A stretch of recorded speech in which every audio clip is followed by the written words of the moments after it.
नमस्कार दोस्तों, आज हम इंडियन पॉलिटी के क्वेश्चन जो एसएससी के द्वारा पूछे गए हैं। आज फंडामेंटल राइट्स, मौलिक अधिकारों से संबंधित जो क्वेश्चन बने हैं उन क्वेश्चनों को करते हैं। आज का हमारा जो पहला क्वेश्चन है, भारतीय संविधान के निम्न में से किस भाग में मौलिक अधिकारों का वर्णन किया गया है। जो ये अपने पास फंडामेंटल राइट्स, जिसको हम इंग्लिश में बोलते हैं मौलिक अधिकार, इनको हिंदी में कहा जाता है, ये किस भाग के तहत आते हैं। भाग बताना हमारे को, भाग 1 के तहत आते हैं, 3 के तहत, 2 के तहत या फिर 4 के तहत। ये जो फंडामेंटल राइट्स जिसको मौलिक अधिकार कहा जाता है, ये हमारे आते हैं भाग नंबर 3 के तहत।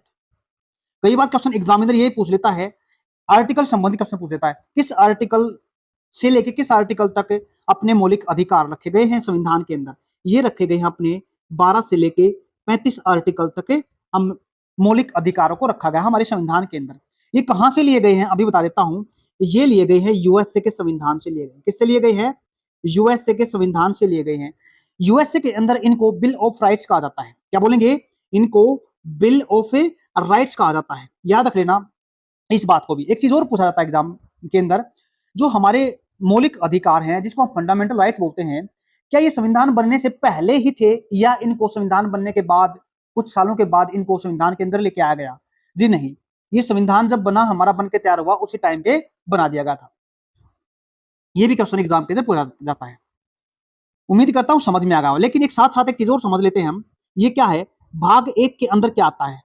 हो सकता है 3 भाग के अंदर हमें पूछे ना पूछे, फंडामेंटल राइट्स ना पूछे, हो सकता है भाग 1 भी पूछ सकता है, देखिए एग्जाम के अंदर। तो भाग 1 के अंदर क्या कहा गया है? संघ एवं उसका अक्षेत्र पूछा गया है। क्या बोलेंगे? जो संविधान के एक भाग के अंदर आता है, यूनियन एंड इट्स टेरिटरी, यानी संघ और उसका अक्षेत्र। जो हमारा आर्टिकल बनता है, ये बनता है 1 से लेके 4 भाग तक, सॉरी 4 आर्टिकल तक बताया गया है यूनियन एंड इट्स टेरिटरी भाग 1 के अंदर। भाग नंबर 2 के अंदर बताया गया नागरिकता से संबंधित, कैसे नागरिकता ले सकते हैं हम, कैसे नागरिकता छोड़ सकते हैं, इससे संबंधित सारे के सारे जो अपने आर्टिकल हैं ये बताए गए हैं इसके अंदर। ये जो अपने पास आर्टिकल हैं कितने, 5 से लेके आर्टिकल 11 तक किसके अंदर रखा गया है हमारे पास है? भाग नंबर 2 के अंदर। एक चीज और बताता हूं मैं, नागरिकता से संबंधित जो कानून बनाने का अधिकार है वो केवल और केवल है अपनी संसद के अंदर है। क्या बोला मैंने? केवल और केवल अपनी किसके अंदर है? संसद के अंदर है। उम्मीद करता हूं समझ में आ गया होगा। भाग नंबर 4 बचता अपने पास। भाग नंबर 4 हमारा बचता है, इसमें कहा गया है जो हमारे directive principle of state policy, मतलब राज्य के नीति निर्देशक तत्व, एक तरह की क्या होती है, गाइडलाइंस होती हैं जो राज्य गाइड करता है। ये हमारा आर्टिकल किसके अंदर आता है? ये आता है हमारा आर्टिकल, यानी फंडामेंटल। 3 भाग के बाद चौथा भाग आता है अपने पास, तो ये आता है आर्टिकल नंबर 36 से लेके 51 तक। उम्मीद करता हूं समझ में आएगा पहला क्वेश्चन। नेक्स्ट क्वेश्चन अपने पास, दूसरे क्वेश्चन के अंदर कहा, भारतीय संविधान में मौलिक अधिकारों की अवधारणा को निम्नलिखित में से किस देश से लिया गया है। देखो क्वेश्चन आ गया जो हमने पहले पढ़ा, मौलिक अधिकार किस संविधान, किसके संविधान से लिए गए हैं। और अवधारणा है सोवियत संघ की, जिसको हम यूएसएसआर कहते थे पहले। उसके बाद संयुक्त राज्य अमेरिका की, USA, United kingdom, UK, Ireland. किससे लिया गया है? हमने पहले क्वेश्चन में डिस्कस किया है, ये कहां से लिया गया है? यूएसए से। जो हम आयरलैंड की बात करते हैं, जो हमने directive principle of state policy, मतलब राज्य के नीति निर्देशक तत्व तो पढ़े हैं ना, वो राज्य के नीति निर्देशक तत्व तो लिए गए हमने आयरलैंड से। यूनाइटेड किंगडम से लिया गया हमने जो अपना पार्लियामेंट्री सिस्टम ऑफ गवर्नमेंट, यानी जो संसद की जो प्रणाली है ना, वो यूके से ली गई है। और सोवियत संघ से लिए गए हमने फंडामेंटल ड्यूटीज, जो हमारी मौलिक कर्तव्य हैं, वो लिए गए हैं सोवियत संघ से, यूएसएसआर जिसको हम कहा करते थे। लेकिन बाद में यूएसएसआर टूट के 15 भागों में विभाजित हो गया था। ये कब टूटा था, इसको आप कमेंट बॉक्स में जवाब दो। नेक्स्ट क्वेश्चन अपने पास, भारतीय संविधान का अनुच्छेद, सॉरी निम्नलिखित में से कौन सा अनुच्छेद विधि के समक्ष समता के अधिकार को, यानी जो विधि है, कानून है, उसके समक्ष मतलब सामने सभी क्या है, समान अधिकार है सभी को, किस आर्टिकल के तहत कहा गया है? आर्टिकल 13, आर्टिकल 14, आर्टिकल 15 या आर्टिकल 17। आर्टिकल का मतलब यहाँ पे अनुच्छेद की बात कर रहा हूं मैं। देखो इसका जो सही आंसर रहेगा ये रहेगा आर्टिकल नंबर 14। उम्मीद करता हूं समझ में आ गया। यानी विधि के समक्ष सब क्या है, समान है। कानून सभी के लिए क्या है, समान है। लेकिन ये आर्टिकल और देख लेते हैं। आर्टिकल नंबर 13 इंपॉर्टेंट चीज है। क्या कहा गया आर्टिकल 13 के अंदर? आर्टिकल 13 में कहा गया है जो संविधान बनने से पहले यानी संविधान से पहले जब संविधान बन के तैयार नहीं हुआ था तब भी हम अपनी सरकार चलाते, तब भी हमारी गवर्नमेंट चलती थी, तब भी हमारा देश चलता था। संविधान बनने से पहले जो भी हमारे पास कानून थे ना, अगर वो कानून, ये अपना आर्टिकल कहां पे आता है, फंडामेंटल राइट्स के अंदर आता है। जो अपने पास फंडामेंटल राइट्स हमने 12 से लेके 35 तक पढ़े, फंडामेंटल राइट्स में आता है। लेकिन ये जिसमें भी क्या थे, कानून थे, जो कानून पहले बने हुए थे। इसमें क्या कहा गया है, अगर कोई भी कानून आर्टिकल 13 के अनुसार फंडामेंटल राइट्स का उल्लंघन करता है, क्या बोला मैंने, फंडामेंटल राइट्स का उल्लंघन करता है, तो उसको क्या कर दिया जाएगा, नल एंड वाइड्स कर दिया जाएगा, मतलब वो खत्म हो जाएगा और फिर वो काम नहीं कर पाएगा अगर वो संविधान के फंडामेंटल अधिकारों का हनन करता है। तो उम्मीद करता हूं समझ में आ गया होगा। नेक्स्ट क्वेश्चन अपने पास, भारतीय संविधान के किस अनुच्छेद में असमप्रसता उन्मूलन के विषय में बताया गया है। यानी असमप्रसता का उन्मूलन का मतलब होता है समाप्ति कर दी गई है उसकी। अनुच्छेद 16, अनुच्छेद 21, अनुच्छेद 25 और 17। इसका सही आंसर रहेगा, ये रहेगा जी, अनुच्छेद 17 के अंदर ये बात कही गई है, असमप्रसता का उन्मूलन कर दिया गया है। उम्मीद करता हूं समझ में आ गया होगा। लेकिन एक चीज और बताता हूं आपको, असमप्रसता जो अधिनियम था ना, अपराध एक्ट, जिसको 1955 कहते हैं, क्या बोलेंगे, 1955 कहते हैं। इसका जो नाम बदल दिया गया था, कब बदला गया था, ये बदला गया था 1976 के अंदर संविधान संशोधन हुआ था। उसके अंदर इसको, किसको, असमप्रसता उन्मूलन, किस नाम जानते थे पहले इसको जानते थे असमप्रसता अधिनियम, अपराध अधिनियम 1935 के नाम से जानते थे। असमप्रसता अधिनियम 1935, सॉरी 35 नहीं 55, 1955 जानते थे। लेकिन 1976 में इसका नाम बदल क्या कर दिया गया, इसका नाम बदल के रखा गया नागरिक अधिकार संरक्षण अधिनियम। क्या बोला मैंने, दोबारा फिर सुनो, नागरिक अधिकार संरक्षण अधिनियम इसको बाद में बना दिया गया। उम्मीद करता हूं समझ में आ गया। एक आर्टिकल अपने पास 14 है, जो नागरिकों के लिए नौकरियों में, जो गवर्नमेंट नौकरी मिलती है उनमें और पदों में समान अवसर की समानता देता हमारे को अनुच्छेद 16। और अनुच्छेद 25 क्या कहता है, हमारे आर्टिकल 25 कहता है जो हमारा जो धर्म है ना, उसका जो हम कैसे आचरण करना, हमारे को किस तरीके से हमारे को मानना है, 25 आर्टिकल के तहत बताया गया है। आर्टिकल 21 में क्या कहा गया है, कानून द्वारा स्थापित प्रक्रिया के अलावा किसी भी व्यक्ति को उसकी व्यक्तिगत स्वतंत्रता से वंचित नहीं किया जा सकता। मतलब ये बनता है, अगर जो कानून बनाया गया है ना, उसी के तहत सिर्फ और सिर्फ स्वतंत्रता मिल सकती है हमारे को। उसके अलावा कोई भी ऐसा कानून नहीं है कि हम किसी नागरिक को उसकी स्वतंत्रता से क्या कर सकते हैं, वंचित किया जा सकता है। सही आंसर क्या था इसका, 17, अनुच्छेद 17। नेक्स्ट क्वेश्चन अपने पास, भारत में मौलिक अधिकारों के संबंध में निम्नलिखित में से कौन सा कथन गलत है, बड़े ध्यान से देखना, गलत है। वे अलंघनीय या स्थायी हैं, स्थायी, जो हमारे फंडामेंटल राइट्स हैं वो क्या स्थायी हैं, जी नहीं, स्थायी नहीं है अपने, क्योंकि इनको क्या कर सकते हैं, हमें संविधान संशोधन के जरिए हम बदल सकते हैं। क्या अभी तक कोई आर्टिकल हटाया गया है, अभी तक संविधान संशोधन किया गया है, बिल्कुल किया गया है। ये किया गया था संविधान संशोधन 1944 के अंदर। क्या बोला मैंने, 44वां संविधान संशोधन था ना, ये कब हुआ था, ये हुआ था अपना 1978 के अंदर, 1978 के अंदर संविधान संशोधन आया, जिसमें जो संपत्ति का अधिकार था ना, पहले अधिकार कितने थे अपने, 6 अधिकार थे, सॉरी 7 अधिकार थे, बाद में कितना, संपत्ति के अधिकार को हटा दिया गया और उसके बाद अपने अधिकार रह गए 6। उम्मीद करता हूं समझ में आ गया। आगे देखो, वे उच्चतम न्यायालय द्वारा रक्षित हैं, बिल्कुल रक्षित है, रक्षा कर सकता है उनकी, कौन, उच्चतम न्यायालय। संपत्ति के अधिकार को मौलिक अधिकारों की सूची से हटा दिया गया, ये बात बिल्कुल सही है, ये भी सही है। वे निरंकुश नहीं है, बिल्कुल किसी पे तानाशाह काम नहीं करते, वो किसी पे कंट्रोल का काम नहीं करते ये। उम्मीद करता हूं समझ, तीनों ये स्टेटमेंट ठीक है। गलत कौन सी है, एक, ये स्टेटमेंट अपनी गलत है। इनको कभी भी संविधान स्थायी नहीं है, ये संविधान संशोधन के तहत इनको हटाया जा सकता है। नेक्स्ट क्वेश्चन अपने पास, भारतीय संविधान सब व्यक्तियों को खालिस्तान मानता, क्या मानता, गरीब नहीं मानता, गरीब थोड़ा ना मानता है, अमीर भी नहीं मानता, असमान भी नहीं मानता, तो मानता क्या, सभी कानून किसमें, जो संविधान सभी व्यक्तियों क्या मानता है, समान मानता है। उम्मीद करता हूं समझ में आ गया। नेक्स्ट क्वेश्चन अपने पास, किस मौलिक अधिकार के तहत कानून के नजर में सभी लोग समान होते हैं, कानून की नजर में क्या है, सभी समान हैं, किस आर्टिकल के तहत आता है, देखो अपने जो अधिकार हैं वो कितने थे, पहले 7 थे, लेकिन अभी मैंने बताया वो 6 कर दिए गए 44वां संविधान संशोधन 1978 के अंदर। बदलकर संपत्ति के अधिकार को हटा दिया गया। चलो तब तक आप उसको बताओ कहां पे रखा गया, उसको कौन से भाग के अंदर रखा, कौन से आर्टिकल के तहत रखा, कमेंट बॉक्स में जवाब दो। तब तक मैं इसका आंसर बताता हूं आपको। स्वतंत्रता का अधिकार मैं बताता हूं, 6 अधिकार अपने पास, 6 अधिकार है। पहला है अपना जो अधिकार है ना, ये समानता का अधिकार। क्या बोला मैंने? समानता का, इसमें देखिए रहा समानता का अधिकार है। ये आता अपना आर्टिकल, कभी कभी पूछ लेता है 14 से लेके 18 तक बात करता है समानता का अधिकार। उसके बाद 18 से लेके 19 से लेके 22 तक अगर बात करता है, ये करता है स्वतंत्रता का अधिकार। अगर उसके बाद आज का बात आती है 23 से लेके 24, ये करता शोषण के विरुद्ध। 23 से लेके 23 और 24 आर्टिकल है शोषण के खिलाफ, शोषण के विरुद्ध अधिकार। उसके बाद आता अपने पास 25 से लेके 28, ये रहा 25 से लेके 28 तक आता अपने पास सांस्कृतिक और शैक्षणिक अधिकार। उसके बाद अगर हम बात करते हैं 29 से लेके 30, क्या बोला मैंने? 29 से लेके 30 सांस्कृतिक और शिक्षा का अधिकार। उसके बाद अपना बचता आर्टिकल नंबर 32, ये किसके तहत आता है अपने पास? संवैधानिक उपचारों का अधिकार, इसको हम कहते हैं। हमने देख लिए 6 अपने पास क्या है, अधिकार है। अब इसके अंदर एक चीज और देखते थे, क्या पूछा गया है? कानून की नजर में सभी समान, किसकी बात कर रहा है यहाँ पे?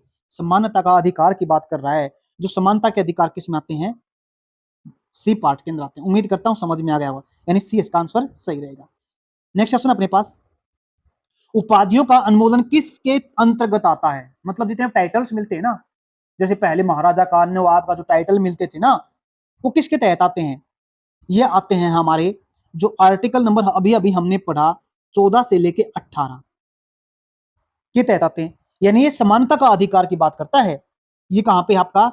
ये समता का अधिकार के तहत आते हैं। क्या अब ये उपाधियों का उन्मूलन कर दिया गया है? बिल्कुल हाँ।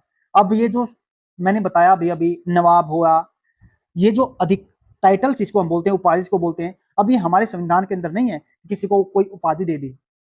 तो हम क्या कह सकते हैं? ये आर्टिकल किसके तहत आता है? ये आता है जी आर्टिकल नंबर 18 के अंदर आता है। नेक्स्ट क्वेश्चन अपने पास, समस्त भारतीय नागरिकों को समानता के लिए आश्वस्त, यानी श्योरिटी कौन देता है हमारे को? आश्वस्त कौन करता है कि आपको फंडामेंटल राइट्स मिले हैं? क्या भारत का राष्ट्रपति करता है, प्रधानमंत्री करता है, भारत के मुख्य न्यायाधीश करते हैं, या भारत का संविधान करता है? कौन इस बात को डिफाइन करता है? कौन बताता है हमारे को कि ये भारतीय नागरिकों को समानता का अधिकार कौन देता हमारे को? ना तो राष्ट्रपति देता, ना प्रधानमंत्री देता, ना मुख्य न्यायाधीश देता। देता कौन है? ये हमारा संविधान देता है। डी आंसर का सही आंसर है। नेक्स्ट अपने पास, निम्नलिखित में से किस परिस्थिति में भारत में स्वतंत्रता के मौलिक अधिकार को कम किया जा सकता है? जो स्वतंत्रता के हमारे को अधिकार मिले हैं ना, किस आर्टिकल से किस आर्टिकल तक? 19 से लेके 22 तक स्वतंत्रता के जो हमारे को अधिकार मिले हैं, किस टाइम पे, किस परिस्थिति में उसको कम किया जा सकता है? राज्य का आपातकाल, महामारी आपातकाल, राष्ट्रीय आपातकाल, वित्तीय आपातकाल। इसका सही आंसर रहेगा, ये रहेगा राष्ट्रीय आपातकाल, यानी नेशनल इमरजेंसी। अगर जब लगती है तो इन्हें क्या किया जा सकता है जी? कम किया जा सकता है। इनको कम कौन कर सकता है? प्रेसिडेंट ऑफ इंडिया कर सकता है। एक ऑर्डर निकालना पड़ता है उसके तहत। अब देख लेते हैं हमारी जो इमरजेंसी है, राज्य आपात, स्टेट इमरजेंसी जिसको हम बोलते हैं, किस में आती है? आती है आर्टिकल 356 के अंदर आती है।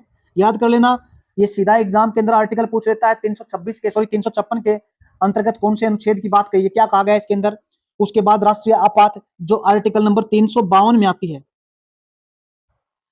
फिर अपने पास तीसरा तरह का आपातकाल होता है, वित्तीय आपात, जो अभी तक हमारे देश में नहीं लगा है। ये है वित्तीय आपात, ये आता है हमारा आर्टिकल नंबर 360 के तहत। तीनों आपात बता दिए हैं मैंने। ये महामारी आपात हमारे संविधान के अंदर नहीं लिखा गया है। नेक्स्ट क्वेश्चन अपने पास, सही आंसर क्या था इसका? राष्ट्रीय आपात यानी नेशनल इमरजेंसी। एक चीज और बता देता हूं आपको, एक अपने पास आर्टिकल 365 और आता है, जो जिसके अंदर स्टेट इमरजेंसी हो सकती है, यानी राज्य आपातकाल लग सकता है। कब? अगर सेंटर अपनी गाइडलाइंस किसी राज्य को सौंपता है, किसी को गाइडलाइन देता है, अगर उन गाइडलाइंस को स्टेट अगर फॉलो नहीं करता, नहीं मानता, तो राष्ट्रपति वहां पे क्या कर सकता है? आपातकाल लगा सकता है, काउंसिल ऑफ मिनिस्टर की हेल्प से। उम्मीद करता हूं समझ में आ गया। नेक्स्ट क्वेश्चन अपने पास, भारतीय संविधान का अनुच्छेद 19 बोलने आदि के स्वतंत्रता संबंधित कुछ अधिकारों का संरक्षण किससे संबंधित है? केंद्र सरकार बिल्कुल नहीं है, राज्य सरकार बिल्कुल नहीं है, राज्य नीति के निर्देशक तत्व जिसको हमने अभी अभी पढ़ा था ना फर्स्ट क्वेश्चन में शायद, DPSP, directive principle of state policy, जो हमारे आर्टिकल नंबर कहां से 36 से लेके कहां तक आते थे, 51 तक आते हैं। भारतीय नागरिकों के मौलिक अधिकार, ये इसका सही आंसर है जी, बोलने का अधिकार। कौन से आर्टिकल में दिया गया? अनुच्छेद 19 में दिया गया, और 19 से लेके 22 तो हमारे पास क्या दिए गए हैं? मौलिक अधिकार दिए गए हैं, स्वतंत्रता का अधिकार दिया गया उसके अंदर। उम्मीद करता हूं समझ में आया। नेक्स्ट क्वेश्चन अपने पास, भारत के संविधान का अनुच्छेद 20 किससे संबंधित है? शिक्षा का अधिकार? नहीं है जी। जीवन और व्यक्तिगत स्वतंत्रता की सुरक्षा, अपराधों के लिए दोष सिद्ध के संबंध में संरक्षण, और असप्रस्तता का अंत, असप्रस्तता का अंत आर्टिकल हमने 17 के अंदर पढ़ लिया। 20 के तहत क्या आता है? अपराध के लिए दोष सिद्ध के संबंध में, क्या बोलेंगे? अपराध के लिए दोष सिद्ध के संबंध में संरक्षण है। अगर किसी को अपराधी घोषित कर देना तो वो सिद्ध कर सकता है उसको, मैं अपराधी नहीं हूं या नहीं, उसका संरक्षण वो ले सकता है, कर सकता है उसका संरक्षण। किसी को अपराधी अगर घोषित कर दिया ना, किसी को अपराधी दोषी ठहरा दिया गया, तो क्या कर सकता है? उसके लिए संरक्षण कर सकता है, या तो वो कोर्ट में जा सकता है, हाई कोर्ट में जा सकता है, या फिर सुप्रीम कोर्ट में जा सकता है।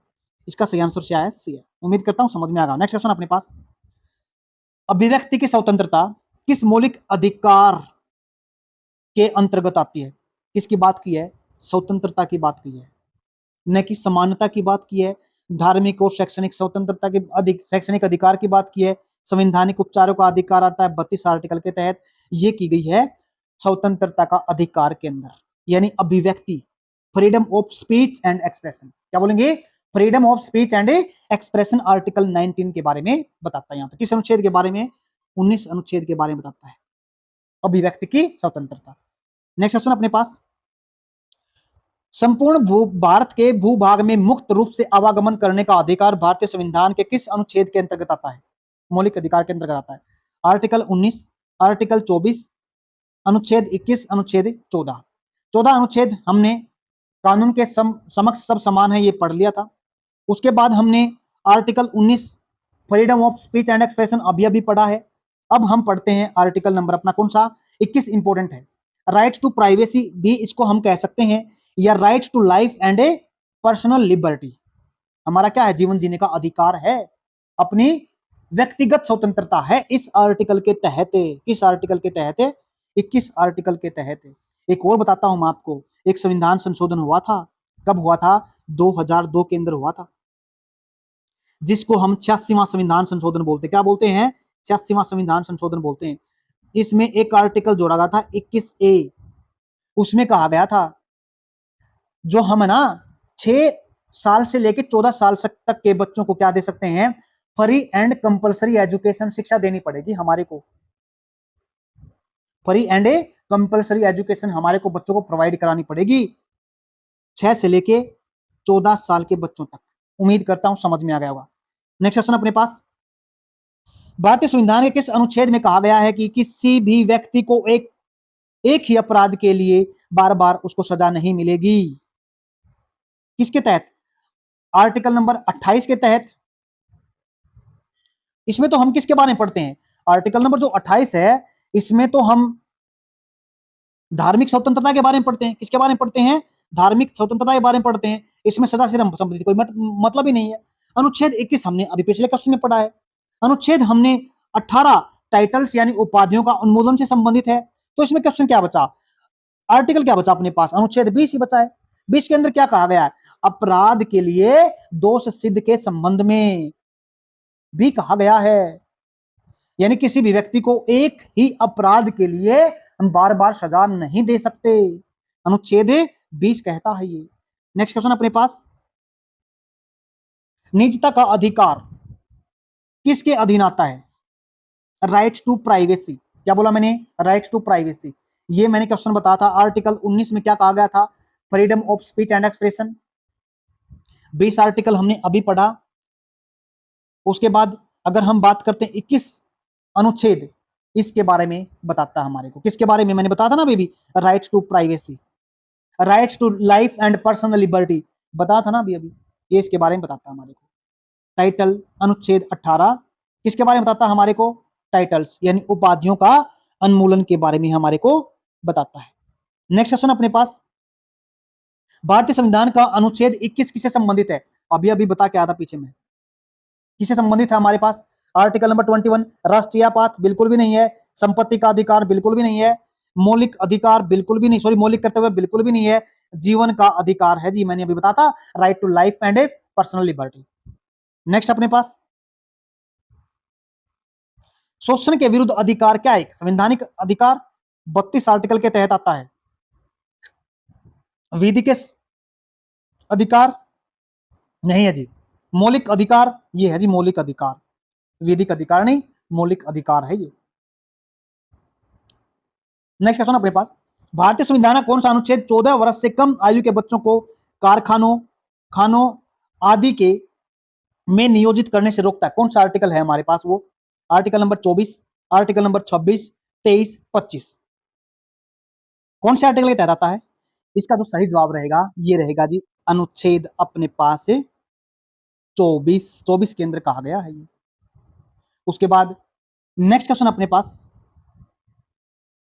आज का लास्ट क्वेश्चन है, स्वतंत्रता के अधिकारों में सबसे प्रमुख अधिकार कौन सा है?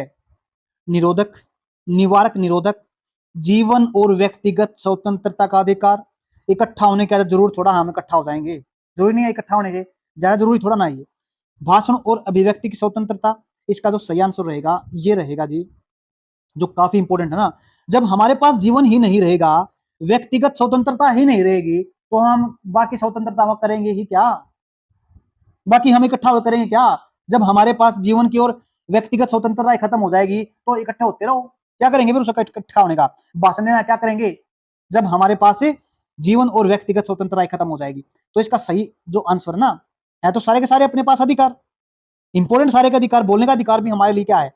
भाषण देने का, अभिव्यक्ति स्वतंत्रता का अधिकार भी इंपॉर्टेंट है, लेकिन सबसे इंपॉर्टेंट है जीवन का अधिकार, जीने का अधिकार हमारे पास सबसे प्रमुख अधिकार है, ये हमारे पास बी आंसर है। उम्मीद करता हूं समझ में आएगा। आज के लिए इतना ही रहेगा, धन्यवाद।